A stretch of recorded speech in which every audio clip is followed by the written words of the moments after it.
Hello, today we're going to show you how to record a live video conference.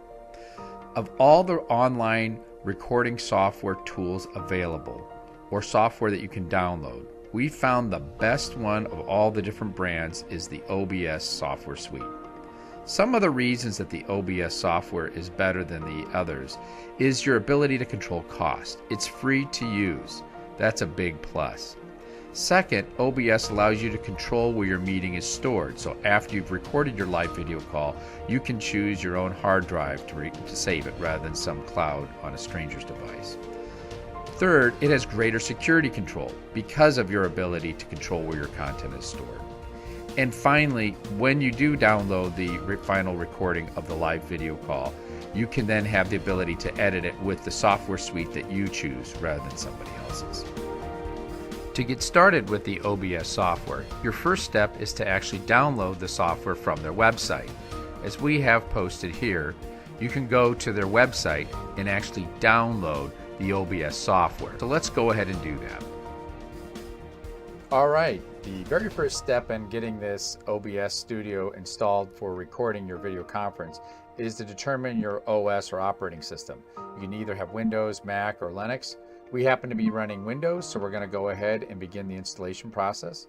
We'll just click on Windows, and then that'll open up the download screen. And as you can see, it's downloading the OBS Studio software for our desktop. Once that's complete, we'll move on to stage 2. All right, now we're entering stage 2, which is the installation process of OBS onto our desktop.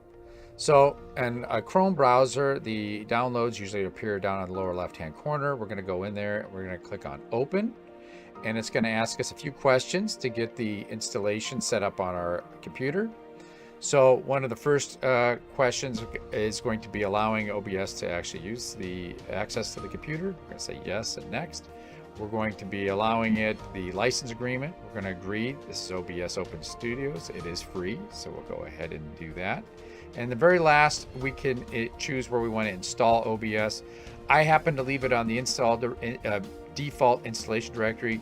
It's up to you. You can use your own directory if you wish, but for this purpose, we're just going to keep it on the same directory that they choose. So I'm going to go ahead and click on Install, and it's going to go through that process. And then next, we're going to take a look at stage 3, which is the settings of the OBS.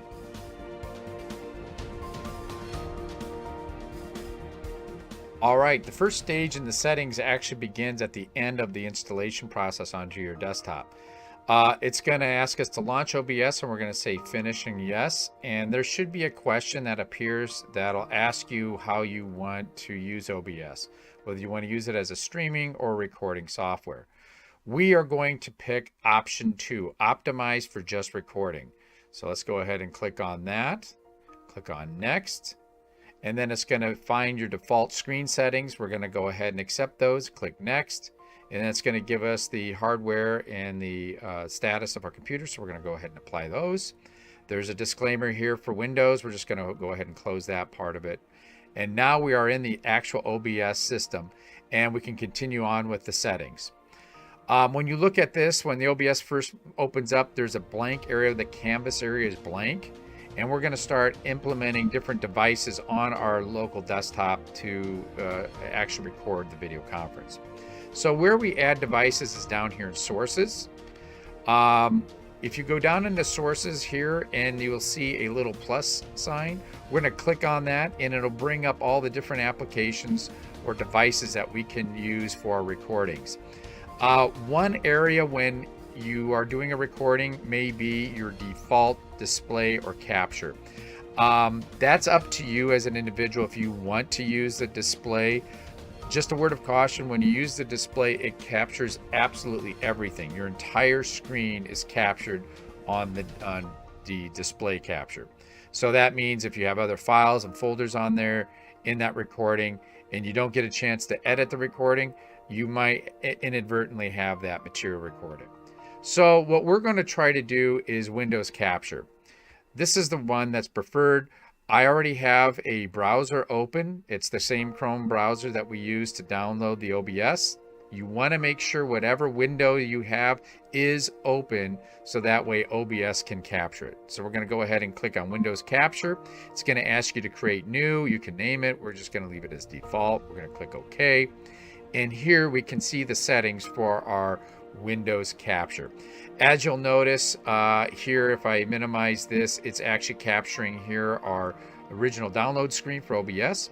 But what we're going to focus on is ESDN. This is the ideal place to do a video conference. It's the ideal place that we're going to use for our recordings today. So if I go back to the OBS down in the lower screen, you can see we already have the ESDN video recording set up and ready to go. So in here, it's going to say that it's Chrome. If I had a different window open, it would check that. I'm going to allow for the capture of my cursor and the client area. So I'm going to go ahead and click OK. And now you can see on the canvas, the area is captured where we're going to have our video call. Now there's two other items you're going to want to add for any video call. We have the visual aspect of the video call, but there are two parts of the audio input and audio output. So we're going to go back down to sources. I'm going to click on the plus and I'm going to add my audio input. And that's important because the audio input is going to be what we're going to use for us, the speaker in the video conference. And the default one is fine, but I'm just going to make sure, and it's the high definition microphone. So I select that and I'm going to click OK. You may have multiple microphones hooked up to your device. You want to pick the one that you want to record from. And as soon as you do that in the audio mixer, you can see that it's already added that, and you can make the adjustments here on the sound level. It was getting a little red, so I wanted to make sure that the sound was a little more fluid. Next, we're going to go back down to the plus and the sources, and we're going to add the audio output. So the members of the video call who are actually calling in and talking, we want to capture their audio as well. So we're going to go in here to audio output capture. We're going to add that. It's going to say create a new one. We're saying yes. We're going to click OK. And then the default is going to be the speakers on the device that we have. So I'm going to go ahead and make sure it's got those speakers, and I'm going to click OK. So there's three areas of a video call that you want to make sure you're recording. The visuals, which we started out with here, which is the Windows capture, your audio input and audio output. Now, once all those settings are complete, you can then go over into the area here on the very far right, which is the controls. And before you actually start recording, we're going to go down into the settings here because we're going to change the directory and where we're recording the videos. So I'm going to click on that in the settings, and that's going to bring up the settings area of OBS. General is fine. Stream we're not doing. So output is where we're going to actually store the video. They have a recording path that they're going to default and dump the video recording. I want to just give you a word of caution. Sometimes you can get lost and say, well, where do those recordings go? So that's why I recommend changing the setting. We're going to go to Browse. I'm going to go to my desktop, and I've already taken the liberty to create a folder for recorded videos. I'm going to select that. You want to create a folder where you will remember where these recordings are going to be stored. Once you've got that in there, I think the rest of the audio is fine. The video is fine in there. Accessibility, general. So everything, it should be pretty much set up the way that you would want. You can make additional adjustments if you choose. That's entirely up to you. I'm going to leave the default, and the default should be all pretty standard. One other area is the recording format. Not only do you want to choose the folder, but the recording format, I'm going to say MP4.